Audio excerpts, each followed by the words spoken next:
All right, good afternoon, everyone. Welcome to Museum of the African Diaspora. How are y'all doing? Great, great. Everybody enjoying the NBA weekend so far? Yeah. Traffic is a little heavy, but it's great. So welcome to MoAD. My name is Elizabeth Gessel, and I'm the Curator of Public Engagement here at the museum. I want to thank you all for joining us this afternoon during the NBA All-Star Week for choosing this event out of many that you had to choose from, so I appreciate that. And we're very excited to be presenting this conversation today in this beautiful exhibition by Anne Soul Sister Johnson, Love and Basketball, My Freedom's Got a Rim on It. So grateful to have her work on display.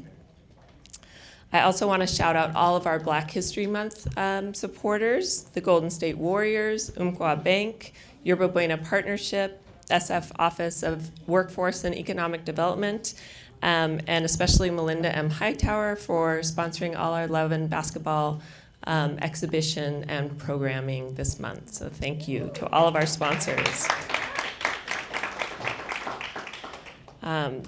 Today, we're thrilled to be presenting Art Collecting in the NBA, a conversation with former NBA player Wilson Chandler, art advisor Gardy St. Fleur, and our own Bay Area's Carolyn Tyler.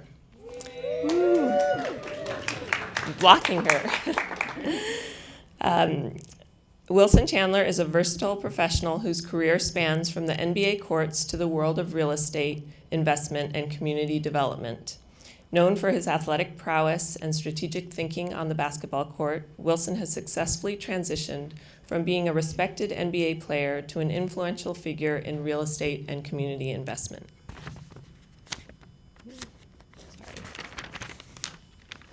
Throughout his 13-year NBA career, Wilson demonstrated not only his skills on the court, but also a keen eye for opportunities beyond the game, laying the foundation for future ventures. He played for several teams, including the New York Knicks, Denver Nuggets, Philadelphia 76ers, Los Angeles Clippers, and the Brooklyn Nets.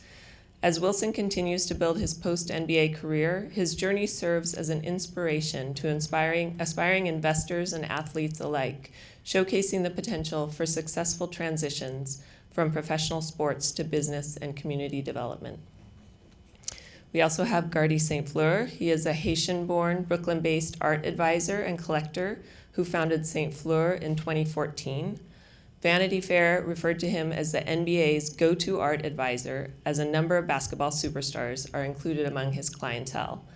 Throughout the years, Gardy has also played major roles in researching and championing the work of unsung artists, particularly those of Afro-Caribbean descent, successfully widening their audiences and increasing awareness of their works. He's on the boards of the Rivers Institute, New Orleans, and the Haitian Art Society, Washington, D.C. And I'm very grateful to you, Gardy, for bringing this program together. Thank you. Carolyn Tyler spent 32 years as an anchor reporter for KGO-TV and ABC7. She covered political and socioeconomic topics, including an Emmy-nominated series on homelessness and an Emmy-nominated series on the civil rights movement and the impact on Bay Area high school students. She was also part of the station's news team that received the highest award in journalism, the Peabody, for coverage of the Loma Prieta earthquake. Carolyn has been inducted into the Silver Circle by the National Academy of Television Arts and Sciences, recognizing her distinguished career. Upon her retirement in 2018, the National Society of Professional Journalists presented Carolyn with the Broadcast Career Achievement Award. And perhaps her favorite achievement is that she has been a season ticket holder with the Golden State Warriors for the past 20 years and was privileged to ride in 2 of their victory parades. Please join me with a warm welcome for Carolyn, Wilson, and Gardy. Thank you, Elizabeth, and good afternoon, everyone. How are you? Yeah, thanks for being here. This is a jam-packed weekend and jam-packed month, since they try to cram all the, Black history stuff into one little month when we know we're a lot more than that. And I love being surrounded by these works by Anne Johnson. If you get a chance, please look at them. They are intricate, they are powerful, they're exquisite. She works with found materials, and these hoops are just, and backboards are amazing. So I want to say about these two gentlemen, they are so shy. Both of them told me they are introverts, and Gardy says he never does anything like this. I mean, this man is a rock star, and he never does anything like this, so we are really privileged to have him here today with us to talk about art collecting and basketball. And so thank you to both of you guys for being here and sharing your expertise. So let's start with talking about how you both became involved in the art world, how you took your passion beyond what a lot of us do, just sticking up a poster on the wall, to something really fantastic. And Gardy, I know that you were surrounded by art as a child. You are Haitian American. Your parents collected art. Right. Both of my parents collect art. I lost my parents. So I've been on my own since I was 17. So my dad left the collection for me and my brothers, mostly 20th century African American masters in Haitian art, like Hector Hippolyte, Wilson Bigot.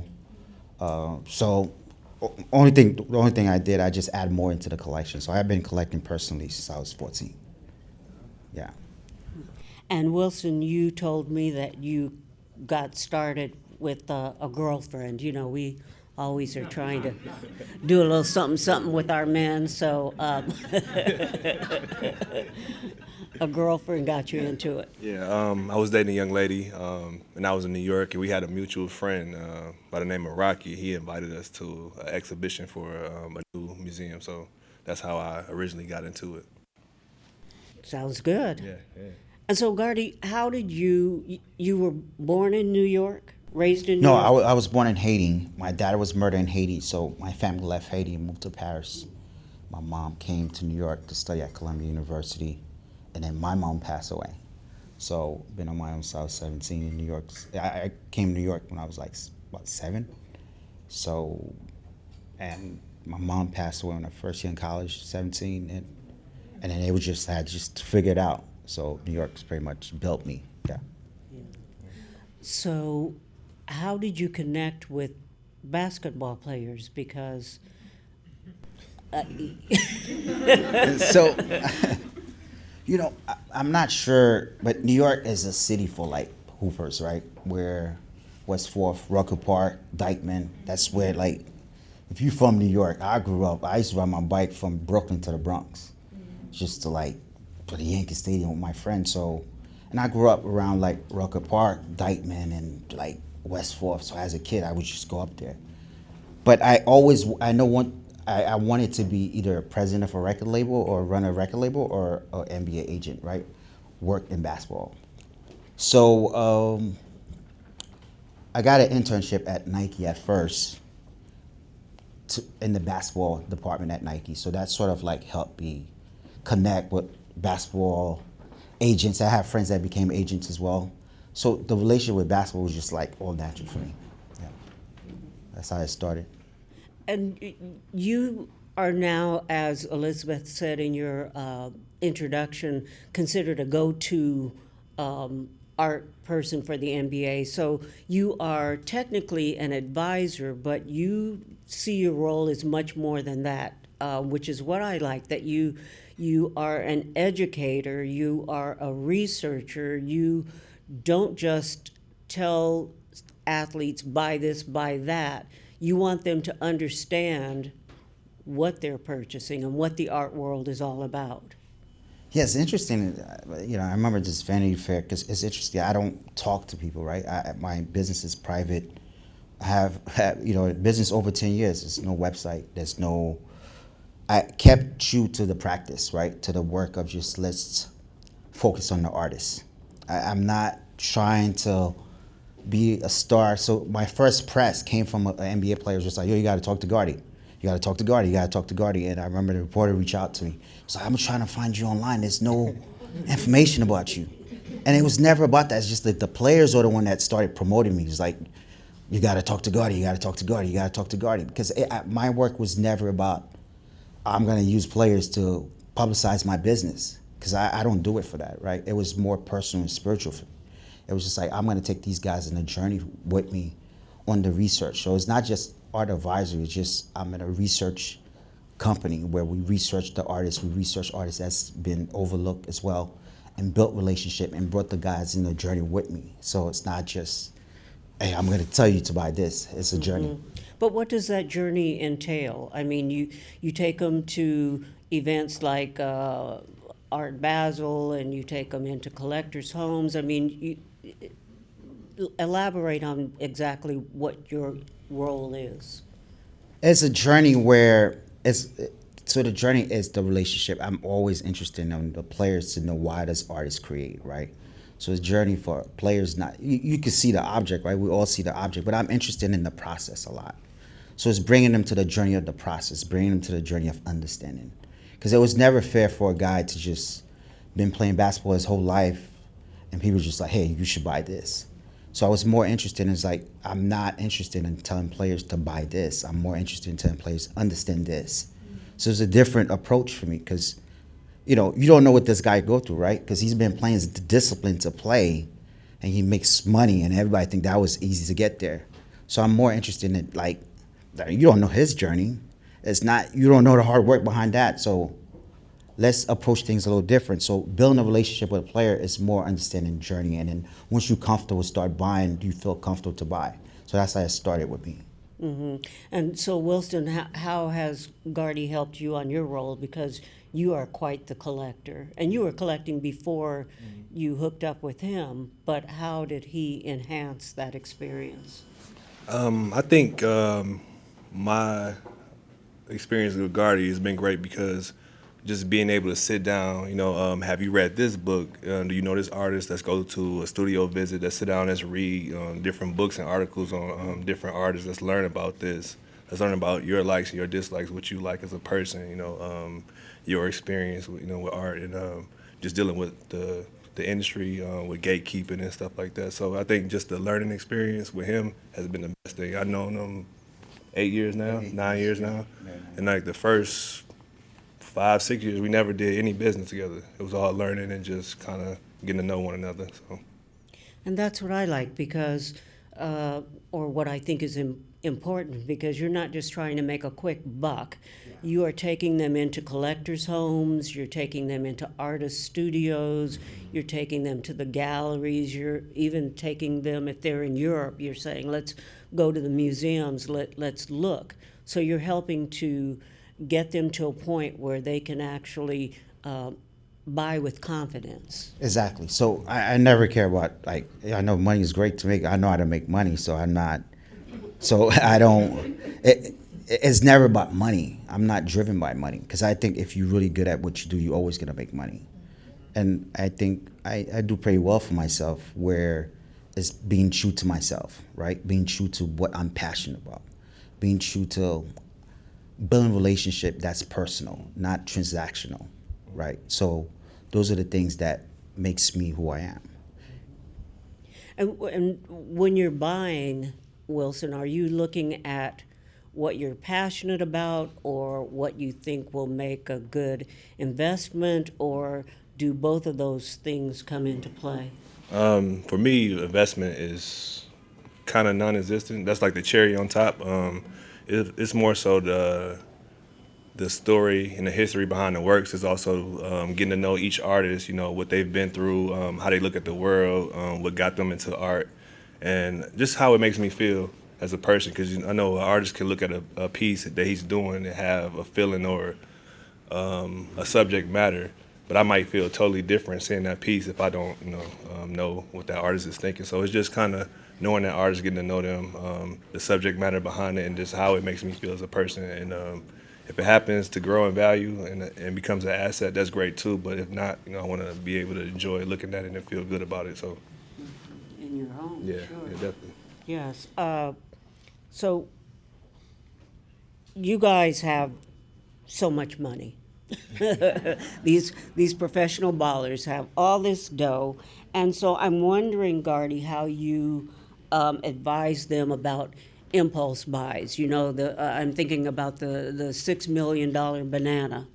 I mean, which is just so ridiculous. And so when they're starting out, how do you advise them about that? You know, it's funny. I'm glad you brought that up because I had a player one time call me up. I was down in Miami. He was like, "Oh, I need a Basquiat."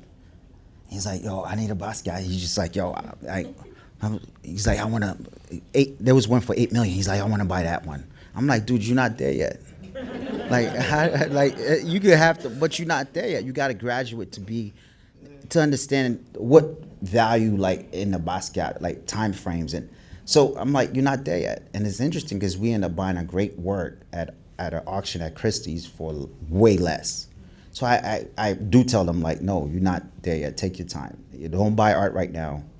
Just practice.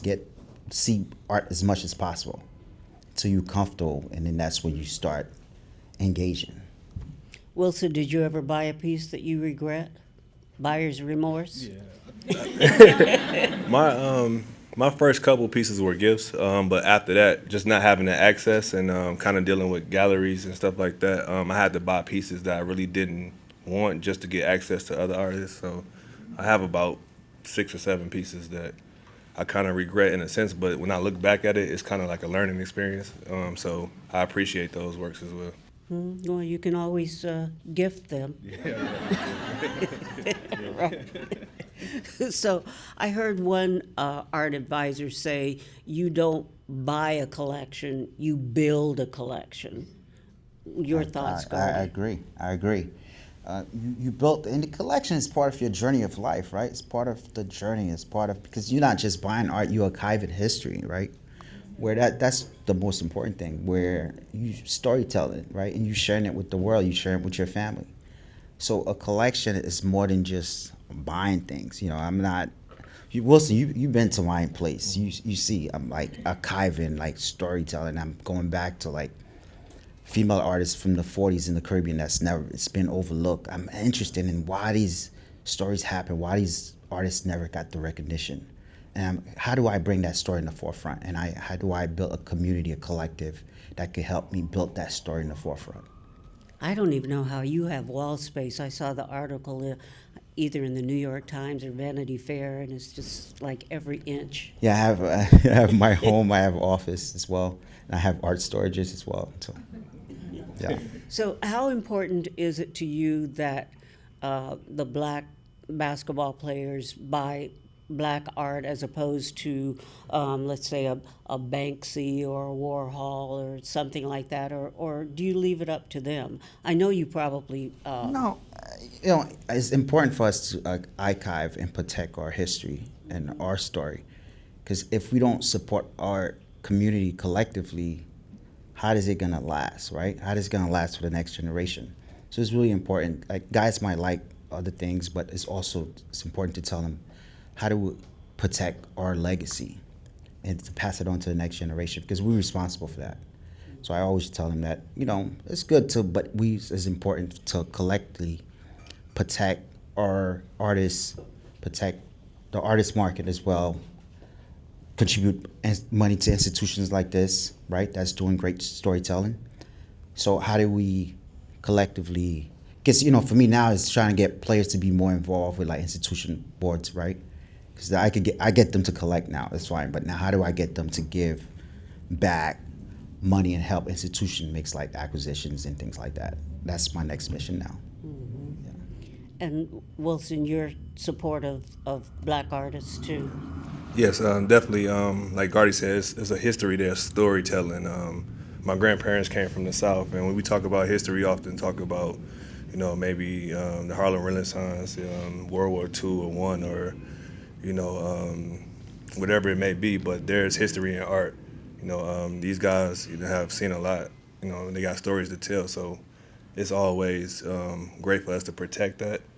And then, you know, with the business of art too, you know, it's a lot of things that's not the right way. So just having a say-so and a hand in that and kind of dictating how we look at our people is great. And when you say not the right way, are you talking about galleries as gatekeepers? Yeah, I would say as gatekeepers, yes. And how do you break through that, Gardy? You know, it's by opening more black-owned galleries and black galleries showing black artists, so we could have a community where it could go in circle for us to support that, because we can't wait for other people to tell our story, because when they stop telling our story, they could just shut us down, right? But if collectively, if we, because I remember, like, you know, I have my business for like 10 years now, right? I'm like 11, 13, maybe 15 years ago, I remember galleries that were not even showing black artists, right? Because I think there's this thing about the black image, black transactional, right? Where we look at like more as like a commodity, right? This thing that they just like, they just trade us. Like they're just like, oh, just black image. They're always, the black content's always been selling, right? So, but black galleries, if we have more black galleries, if we support, because black galleries need black collectors to support the program. That's what, for me, with the players, I'm always talking about, like, yeah, there's this black gallery. How do we support them as well, right? Because you'll get to see a lot of other galleries that have more money than just other smaller galleries. But for me, is the only way this gonna last was not like a transactional business is if my community, if our people just support. So I'm always telling players, like, you know what, if this not working out with this gallery, there's other ways to go around it. You also talked about Caribbean art, and I'm thinking about emerging artists rather than players wanting name artists like a Carrie Mae Weems or a Kehinde Wiley. And I mean, he started off as, he was here in San Francisco. I know people who have his artwork from when he was a student, and now he's, you know, he's a big deal. But how do you work that dilemma of wanting, because I mean, I want the big names also. Yeah, everyone, you know. everybody wants the big thing, but Yeah. but it's part of my job is to get them out of, stop thinking about big names. And I think when you can do that, right? Because my job is also to get the players out of the comfort zone. It's the stuff that's easy to get, the stuff that's easy to understand with the eyes. My job is to get them to understand the difficult stuff. My job is also to get them to understand why there's like women artists from the Caribbean so overlooked for so long, right? And why. So my job is to tell them, hey, yeah, Canada is great while we get this, but how do we look at that and support that as well? Like artists, that's an outsider artist. We talk about that a lot. Because I'm interested in the high and the low. I'm interested in the academically trained and untrained artists as well. And how do you bring that into the conversation? So we're not just collecting where Carrie Mae Weem or Kehinde, but how do we collect the overlooked,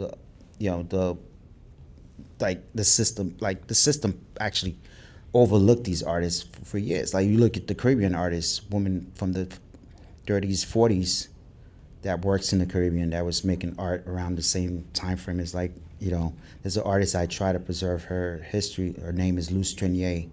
And then she was born in Haiti, and she was part of a group of male artists, right? She left and came and studied in New York and left, had a show at Howard, went to Paris and never got the recognition. And I've been trying to preserve her story. I pay a lot of money to just try to buy works from families, from auction. So this is storytelling that I'm interested in. Why I'm building great collection, but I'm interested in, like, how do we tell this? How do we collect and get artists that's like people like not even thinking about? Mm-hmm. And Wilson, you have some what people would consider outsider art. Mm-hmm. Can you talk a little bit about that? Like Gardy said, with outsider artists, it's just they have a non-traditional way they learn art. They didn't go to Yale or Harvard or any of these art schools, and they have unique stories, and we overlook those people. But that's how I grew up. You know, I wasn't into art. I didn't grow up in art like Gardy did. Kind of just fumbled into it. So I think I connect with those, you know, artists in a sense from that, being non-traditional in it, and just kind of learning and coming up, and the Melvin Ways, the Thornton Dowes, and different artists, and I've kind of grown accustomed to just learning about them and just kind of feeling that personal connection with the story. And so how does your art and you, how do you have an impact on your NBA circle of people who are starting to collect? For me, having an impact right now, it's at its early stages, but I have had people in my life have an impact on me. Elliot Perry, who owns a piece that's here right now in the back, straight to the back. He's a minority owner with the Grizzlies, a black guy who played, back in the day and saved his money. And he's a huge art collector, so he's giving me advice. Can call him, ask him about different artists, ask him about his personal journey with him and his wife, see his art collection. So guys like that, it's like a each one teach one. He's an older generation. He taught me along with Gardy, and I can go back and teach the younger players because I think right now it's having access where we can talk to artists directly through Instagram and not have to go through galleries and just build that personal relationship is important.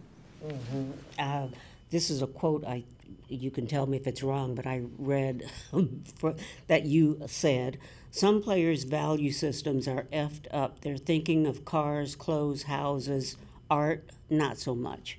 Do you see that changing? Yeah, I think I see it changing, just players being into different things. And I think the culture growing up, was just kind of those things. But now having access to different things and building a brand is important to the young players. So I think it's changing. So if I'm Steph and I and I go over to Draymond's house and I see some fantastic art, does that then inspire me to say, wow? I mean, are they feeding off of each other? Are you noticing that, Gardy? Yes, but you have a lot of the rookies because I work with usually some of the rookies when they come to New York. I try to do studio visit or bring them to the Whitney Studio Museum of Harlem or MoMA, just trying to get them to train their eyes, but not trying to get books. That's really important because I do give a lot of players books. I'm always sending books to players, just just really trying to get them to just just because it's hard to get a rookie that's coming to the league to hey, start because these guys are not thinking about art. Some guys are not thinking about art. Man, it's fair, right? Because it's think about it. If you were that 19, 20, you're not. She's man, I'm going to play basketball. Man. I'm trying to make. So really, as the training come from just with the rookies, hey, just books first, and other players, right? Because when the players start getting a little bit older, that's when they start getting settled down. Guys that start having wife and they just want to build a family. That's when it's really to have that focus, right? Because then now they're all right, I'm ready. So that's the journey. That's when collecting start. But coming to the league is just more education, training, seeing things. I remember Karis LeVert, when he first came in, me and Karis was we were going to different galleries, different artist studios, right? And then Karis called me a few years later. He's just Gardy, bought a house and I'm ready. I'm ready. Because that's what it takes, right? Because now Karis know what to look for. He's going to he's in LA, he's on a road trip and he's going to the institutions and hey man, I seen this artist in this book that I have. And that's for me, that's what makes me happy. Are you seeing that as well, Wilson? Is that part of your journey?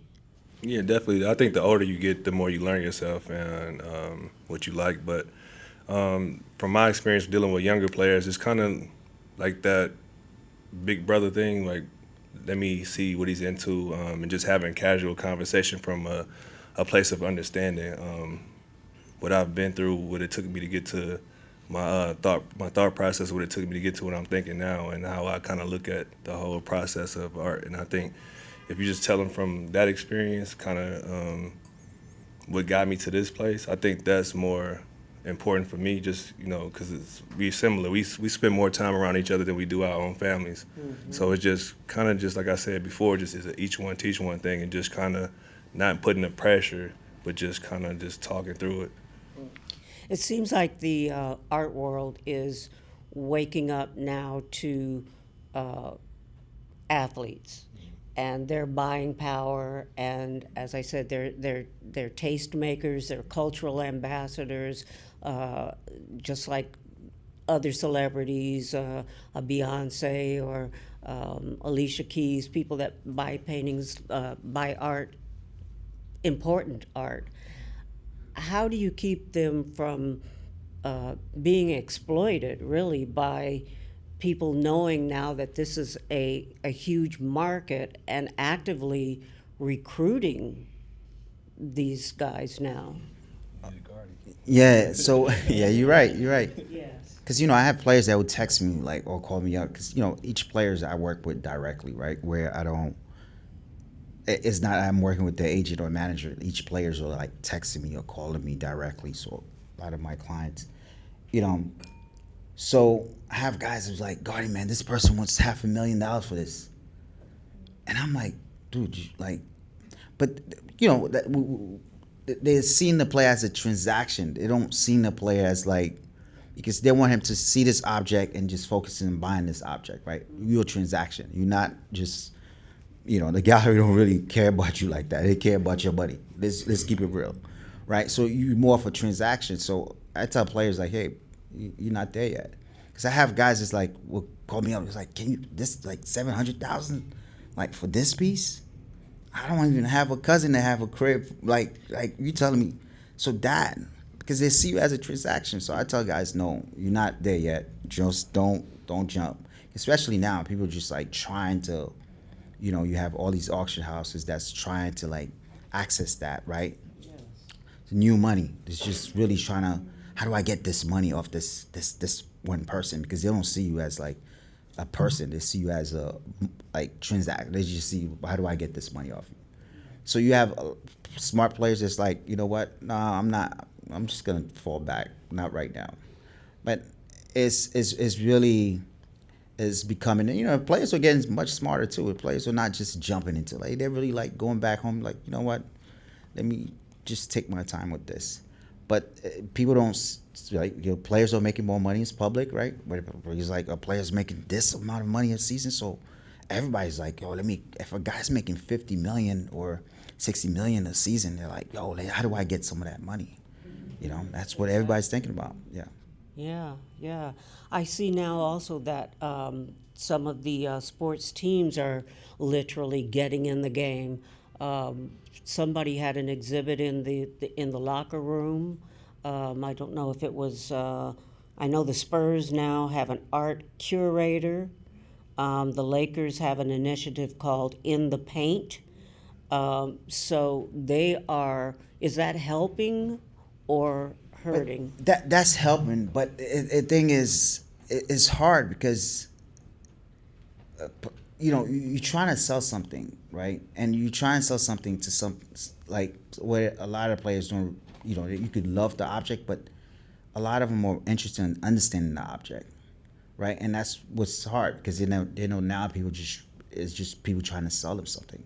And I think what's important for me is for them to understand the artist, right? Not just to buy this thing, is to understand the artist, to understand the artist's journey. That's important.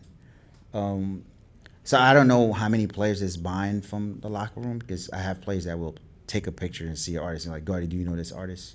Like, have you seen this work before, or things like that, or want to know more, right? They might see it, but they don't buy it, or they just want to know more and more, Mm-hmm. Well, that education piece that you do, I think that's very unusual. I don't know anyone else who's sort of taking that time to help the athletes with baby steps. Learn about the art first before you said you have players that have been clients for years before they even buy anything. Oh yeah. I have players that just come to the league that just.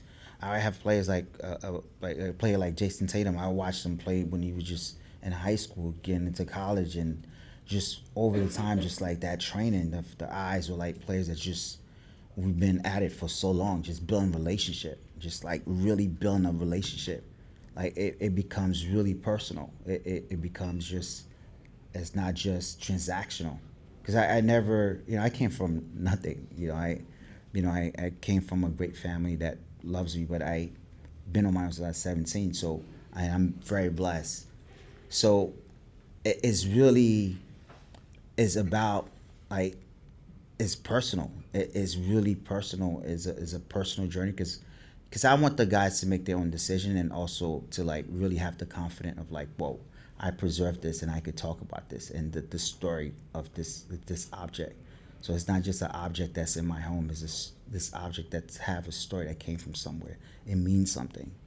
So yeah, so it's changing, but it could be 2 or 3 years, just like sending books, newsletter every week, just like really guys are asking questions, just keeping them updates. Yeah. How far do you think the league has come? How many players on a team are into art? You and I talked about Grant Hill back in the day. He was one of the first people to really put it out there that he was collecting a lot of art, and he said he was almost embarrassed to tell people that that's what he was doing because he felt as if it set him apart or maybe made him a nerd. Well, yeah, it happened to me too because I'm such a nerd, right? And I remember I was dating a girl and she came to my place. She's like, "Oh yeah, I think you need a white girl." Like it's just like, and it's interesting because it's like because I'm really I archive books. I buy rare artist books from the 30s, 40s, 50s, and 60s, 70s. You know, I'm looking for dead artists from the 30s and like in the 40s and things that's really I'm passionate about. And it's funny because this girl, she came back. She's like, Gardy, like, oh, like, want to know more, right? But it does have that. You have to be a nerd into this, right? You have to be. Some people just don't have the passion for that, but I have the passion to be that nerd, right? And you have a person like Wilson that's like he's a nerd too. Like he loves stories. Like he loves stories, right? So we could share a lot of things. Like I could send him stuff, and he's just like, oh, Gardy, like and he could send me stuff too. So once you find that connection, it's priceless. How many people do you think on each team is really getting into art? It's hard to say because some guys don't have the interest in it. Some guys just doesn't get it. Why this thing they just don't, which is fine too, right? It's not everybody's gonna get art. Some people don't like art, right? They're like, oh, this is nice, okay, which is fine, but. I don't know if you say team, it's a lot more players now for sure.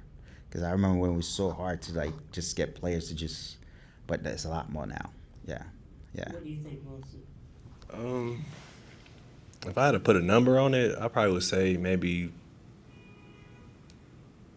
20% of the players that play. I think, I mean, it don't sound like a big number, but I think where we came from, that's a big number. Yeah, that's a big number. So. I had players call me last week, like a player that's just like, oh, Gardy, like I heard, like, so I'm always getting new players every year. Every year I'm getting new players. But now it's also not just basketball, but with the soccer players as well, where, international, right, where they also interested in it as well. You also have Misty Copeland as a client. Misty's a great friend. Yes, yeah. I know you don't want to name drop your clients. We were talking about this. I never use name drop clients or use client image to promote my business because I never wanted to feel like because the clients get like especially players, right? So many people use their image to promote things to buy things. I'm chilling with the players. Kyrie could tell I could be at a Knicks game, front row. Like Nets game, people would always say Gardy would never post on Instagram because I never wanted to be about that. The only thing you see on my Instagram is just artists, all about art, all about artists. Because I never wanted to be about like, hey, look at, it's never about that for me. And the clients know that. The clients would tell you like Gardy could be here, Gardy would never like, because it's never about using a client to just, I shared with you earlier, like the clients are the one that talks about me. I don't have a PR person. The clients are the one that's like, yo, talk. Reporters email me all the time, like, want to talk to me, and I'm like, it's really the clients because the clients know I'm really passionate about this. It's not, I don't do this to be famous. I don't, it's really passion because the clients is like, Gardy, I live this. And you see I live, I don't talk about this. I really live this life, You know, I really care about artists. I really care about the spirit of art. You know, art could tell us a lot about life and storytelling, about our world. So I'm really passionate about that. Well, you don't name drop your clients, but what about your artists? What do you have hanging on your walls? A little bit. So I think right now I have a mix of like artists that self-taught and women artists in the Caribbean that's been overlooked. And my piece that I looked at a lot every day is probably a David Hemmings piece, because I know David. David's really kind of sort of the one that really changed my life. David Hemmings really, I met him through my framer, and for years the framer was just like, David, you gotta meet Gardy, you gotta meet Gardy. And David was like, why should I meet Gardy? I remember I drove all the way to Yonkers to go meet David, and I got there, right? And David was just like, oh, I can't meet with you. I had an argument with my wife, I can't meet with you. And I was so disappointed, right? Because David is like, and he was kind enough to reschedule on my birthday. And he's like, I'll see you again. But the day he was like, I'm gonna see you again, it was actually on my birthday. And I spent like the whole day, like half of the day with him, right?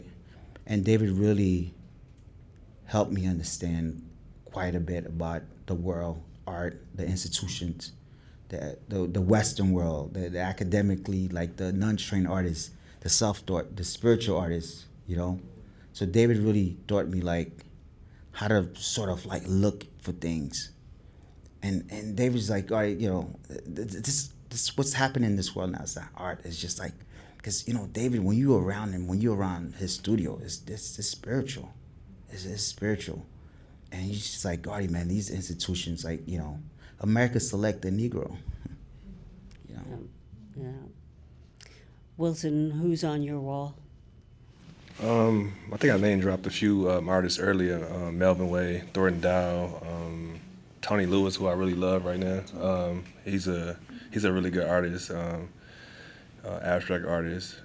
Henry Taylor, who I love. He's kind of crazy, but He's kind of a figure. yeah, he's kind of but I like him a lot. He reminds me of some of my family members, or some I could just talk to at the barbecue. But you know, once you actually get down and break him down and get to know him, he's a really intelligent person. Cassie, the model, she's really good. Yeah, there's some pretty good artists. Yeah, so I'm just trying to keep building, keep collecting, and just learning as much as possible. Do you have your eye Yeah, I on already something? know.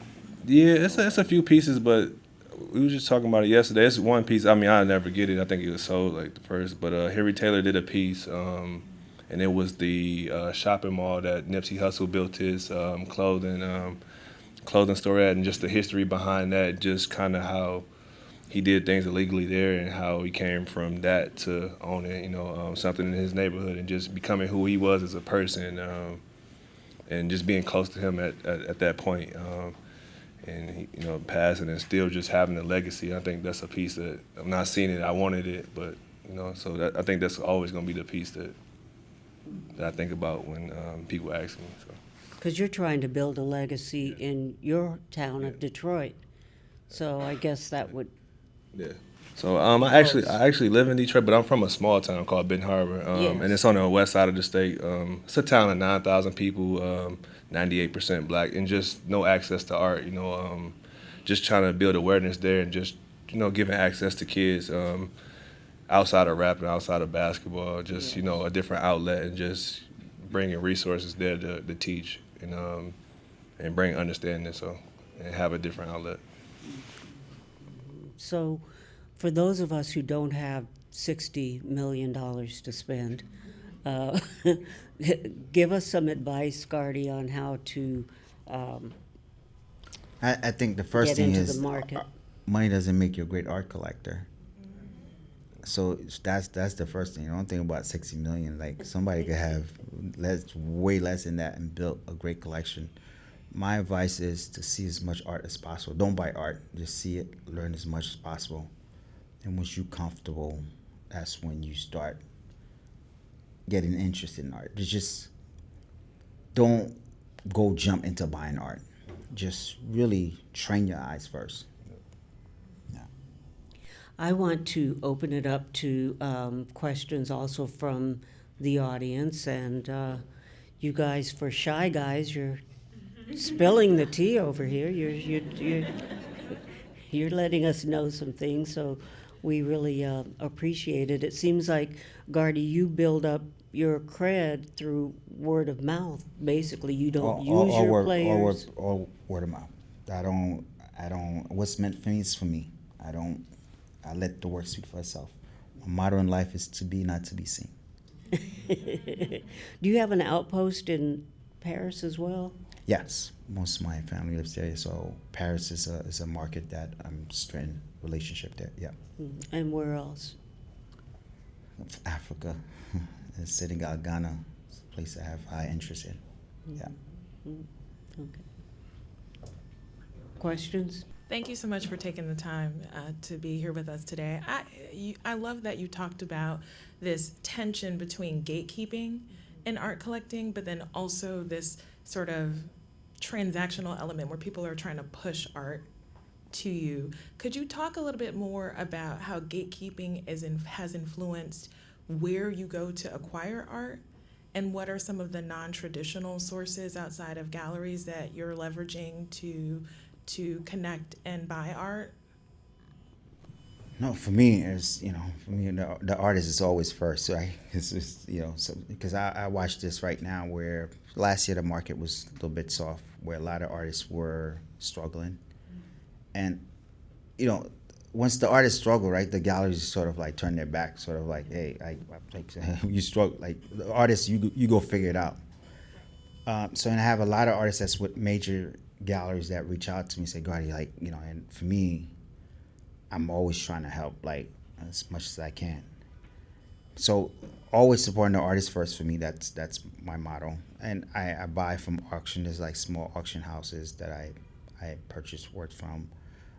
What else? I do buy work from collectors that have stuff that I have interest in. But I always say support artists as much as possible, because that's important, because once the galleries are not making money to keep, because it becomes so transactional, right? Because the gallery have to survive, right? When this artist is not making the money, it's just on to the next one, right? And that. You're buying direct, or you're going to? Yeah, I always support both end galleries and the artists as well. But I always I know artist friends that doesn't have a gallery, so I try to support them as much as possible. Thank you so much for bringing the NBA to MoAD. What a delightful surprise. My name is Alma. I'm the director of California Lawyers for the Arts, and one of the things that has concerned us greatly is the demise of arts education in our schools. We know that arts education and all sorts of arts help keep kids in school and off that school-to-prison pipeline. So I was really interested when you were talking, Wilson, about the effort you're making in your hometown to bring more arts to kids. And I'm hoping you could say a little more about that, and also that you might influence the NBA Foundation to do more work around arts programs in schools. It's a pleasure to meet you. Thank you. And I was just thinking away. At first, it was a small idea how I could show my art collection to people in that area, and maybe they get inspired from that. But it kind of grew from there. Maybe we can do some stuff where we operating around like teaching and have classrooms for videography, photography, oil painting, whatever, just to have the access and kind of just teach, and hopefully that grows from there. And like you said, create it where we not in that pipeline and have different outlets outside of sports and music, and yeah, just from there, and then just working with people like Gardy and just kind of seeing what else can we do. Yeah. That's important for me, because if I could get each place to give me 100,000, right, and I could give that to whatever nonprofit that we could collectively, I could get these guys to, we could support programming in school, because those things are important for me now. It's not just now I got the guys to collect, but now how do we engage with community and institutions? Thank you for putting this panel together. Super informative and inspirational. It really piqued my interest when you were talking about emerging Caribbean artists as someone of Caribbean descent, just really interested in tapping into that network and understanding kind of who's on the horizon. So I would love if you could talk a bit about the process of discovery, the process of understanding this art more and like really getting connected with emerging artists across the Caribbean diaspora. So with emerging Caribbean artists, there's a lot happening in that space now. Caribbean women artists, there's not much happening there because that's been overlooked for years, right? So that process, I'm interested in that now because now I'm going back to really looking at the archive of like old exhibition that happens where women artists were in those exhibition and trying to figure what happened there, right? Where this person was shown in this exhibition and that this woman artist's career just completely stopped. So now searching for the work, searching for archive materials from like old pictures. So I have a team, right, where we'll look at libraries. We go old books, we at Yale, we like archival materials. We sourcing things to kind of help us figure how do we get that work and how do we work with curators to sort of like bring in that, or even with the family of the artist as well, because for my journey right now, I'll meet families of the artists where the family will have tons of works but don't know how to promote that artist's legacy.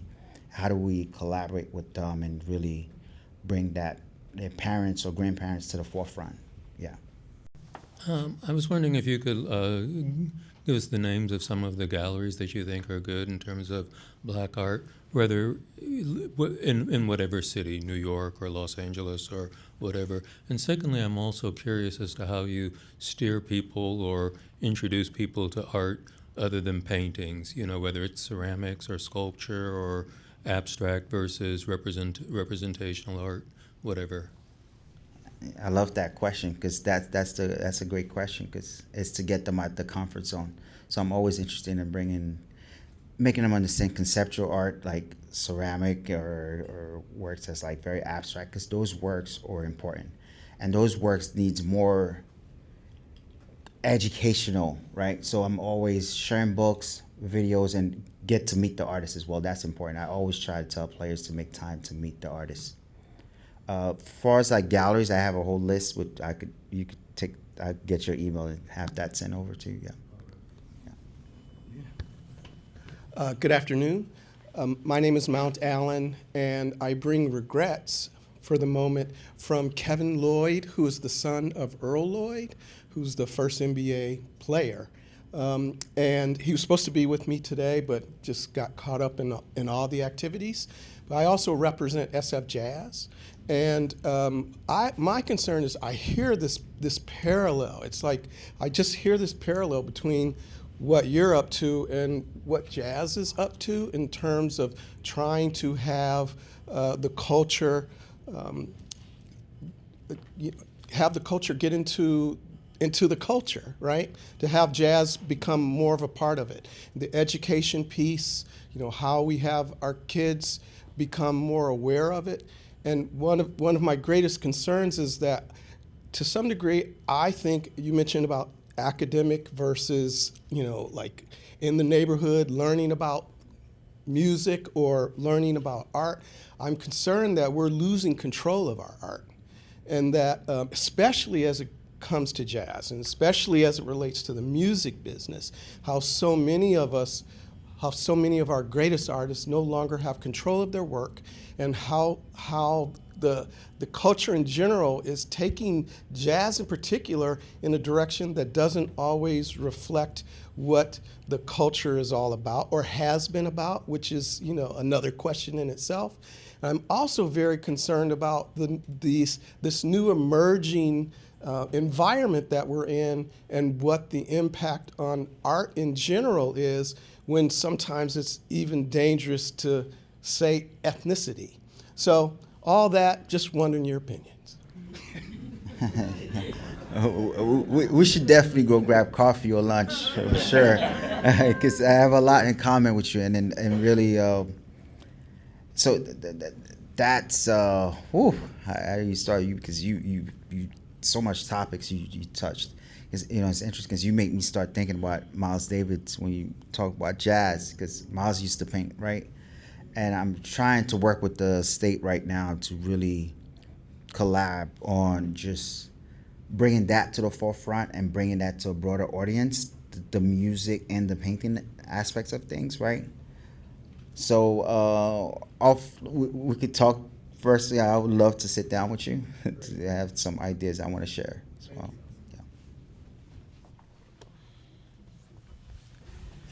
First of all, thank you for the conversation. Gardy, you mentioned when you work with rookies, the first step is education and sometimes providing them books. Do you have any books that you recommend for someone who wants to gain that foundational knowledge? Oh, it's tons of books. I'm happy to email that over to you as well, but I have tons of books, man. I'll send you some too. Yeah. Hi, Gardy. Hi, Wilson. Hi. I think it's very important for people to understand the relationship between a gallery and an artist. And it's not always transactional, just to let you guys know. We work very hard. I'm a gallerist, been in the business for over 3 decades. We work very, very hard in trying to develop artists' careers. And I really encourage you to try to develop a relationship with a gallery instead of going around a gallery, because if you go around the galleries, you're not going to have the galleries, especially the black galleries, to come and see. And it's very, very important to come and speak with us. And even if we don't represent the artist, we're very happy to introduce you to somebody that does. She's a great gallery, and please support. And she's right on that as well, because you need the gallery to, because there's galleries that really care about, you know, preserving the artist's legacy, you know, and you do an amazing job. You have so many great historical artists that I respect so much in our program. Hi, Paul Henderson. Thank you guys so much for being here. This is super exciting. It's kind of a compound question, of course. Of course, this is what we do. And also, we just never said the name. It's Jenkins Johnson. I just want to make sure we say it, just in case we hadn't in the past. But one specifically for you, Wilson, although I'd like to hear from each of you as well. Is there an artist, and you said a list of names before, I don't know if you guys were paying attention, but we all were pulling our phones out trying to look up the names as fast as we could. But if you guys could identify one or two of the artists that you think are emerging or not as well known as they should be, that would be a great discovery from this. And then the second part of the question, I said it was compound, is I'd love to know along the way as you are working to introduce art to new collectors, specifically with ball players or folks that are in the NBA, how much attention goes into the development of that with art as an asset class and managing the collection professionally and in ways as financial resources to elevate both the collection and the artists in their careers as well. I know it's a long... No worries. I appreciate that. It's a pleasure to meet you. I would say, I know I said his name, but I would say Tony Lewis. I know he's kind of, he's already kind of up there a little bit, but I think he has a long ways to go. I like him. I love him as a person. I love his work, and I've been getting into abstract art a lot lately. I would say he's the top of my list for sure right now. And another artist that I've grown to love is Mario Moore, who's more of a portrait painter. He's based in Detroit. He's really good. And he was working with a gallery, but they let him go. Well, he left, actually, when the whole Palestine and Israel thing happened, just from freedom of speech thing. So he's a free agent right now. And been talking to him a lot lately. He's another artist, I would say. And from a asset class, that's not a big thing right now in the NBA, but I think right now, with players like owning themselves as being a business, I think that's a thing that we definitely should take to the NBA and the NBPA about talking about being an asset and just kind of diversifying your portfolio and having it as an asset and taking it serious. Because I think on top of that, it also helps the artists and it helps the galleries, like she said. So just kind of a win for everybody involved.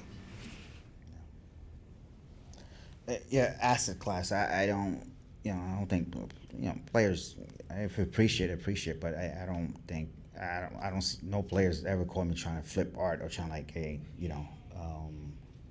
because art costs you more over time, right? Because it's not like a stock where you get dividends. It's just if you have storage, you're paying for storage, insurance. It costs you a lot more. So deductible, but the players are not. They're really, because I work with players that are interested in building a family collection where they really want to preserve it and support as well, and they want to support the artists in their career as well. Give them, if the artist needs funding for a specific project, the players are open to do those things as well. Yeah. I need your mic. I was just going to give Karen Jenkins Johnson and her gallery a shout out. I just bought a piece from her from abstract expressionist artist Arthur Monroe, who is a Bay Area artist, and I'm really into the abstract stuff now too. Love it. Where is so it located, the gallery? it's in San Francisco on Minnesota Street. Hello. Hi, everyone. Thank you for having this conversation. Carolyn, first of all, I want to say I love you. I grew up watching you, and it was great to see a Black person bringing the news to us at our Black home. So thank you. My name is Kemi Amin. I just had a question around, I wanted to know what your thoughts are around acquiring art through the auction process. I purchased a piece over 10 years ago from an artist who was a friend of mine, and then I ended up selling it through the auction, and I just don't know how I felt about that process and how I reconcile, my investment, seeing the return on my investment, and what the artist benefits from that process. And I just wanted to know your thoughts on that. And this question's for Gardy. I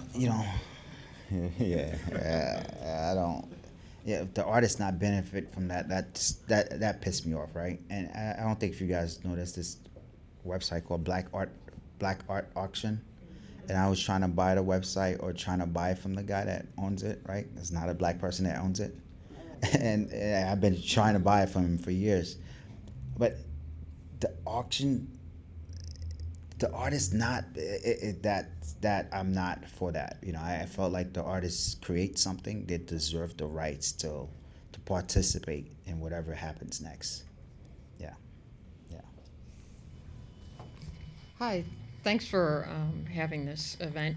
And I'm interested in if you've seen any patterns of the kind of art that players like because they obviously know about arcs and grace and flying, and they have team colors.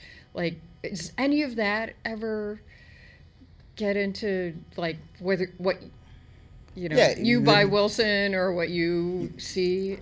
You have players that portraits is easy, right? That's everybody loves portrait, but the thing is to get them out of that comfortable portrait, easy to understand words, right? Or artists like can represent where not publicized like the other artists, right? But was such an important artist as well. So how do you get them now to understand an artist like that, right? Artists they're not just out there like the other big names or easy to understand. So that's where it comes. Now, how you understand this, it's easy to buy this, but how do you shift it over now to the difficult works or works it's you might not like? I was talking to someone earlier today, right? They texted me, they were like, Gardy, man, and this guy was always portrait, right? Always figurative, and then to see him getting out of his comfort zone, I was like, man, that's so unusual for you. I'm like, I love this because it's just now you're comfortable to take a risk to because people just stuck. It's my money. I'm just gonna love this. But if you could get them to say, yes, you love this, but how do we get you to readjust? To maybe look at this a little bit different. So I always try to get them to, hey, okay, let's just shift things a little bit. And some are open for it. Some took a while, but some of them they do get there. Have your preferences changed over the years? Yeah, like Gardy said, portraits is always easy. That was kind of my my gateway. I mean, my entry level when I first got into it, and now I've been abstract a lot lately. So. Glad to have the final question. My name's Eric Waddy. I have a question about the explosion of NFTs that are in the market now, and a lot of the youth are thinking that they're buying a piece of work or art from an NFT. I want to know your thoughts in terms of the digital art and graphic designs and NFTs, and how that's what's happening with the players in the league and seeing these things as well. See, if I can't touch it, I don't buy it. So I don't. My players are not. You know, I do respect new technology, though. We can't avoid that. Technology is going to affect us, and we gotta know how to embrace it. So I do think technology could help artists on keeping track on what happened next. I do believe in that. So NFT, it's nothing like that, because art is spiritual. It's you transfer an energy over to something, right? So that's nothing that you could put. There's no NFT. That is you touching. It's like when you touch each piece, it's spiritual. So you know, players are not asking me, because if they're like, Gardy, that's not my sector. That's not for me. I wish you well.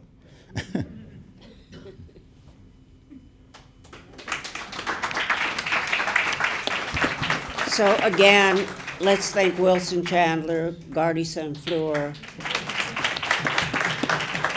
who never does interviews. So I feel really privileged to be able to sit up here with both of you, and I hope you guys appreciated the afternoon as well. And thank you for coming. And we still have the reception.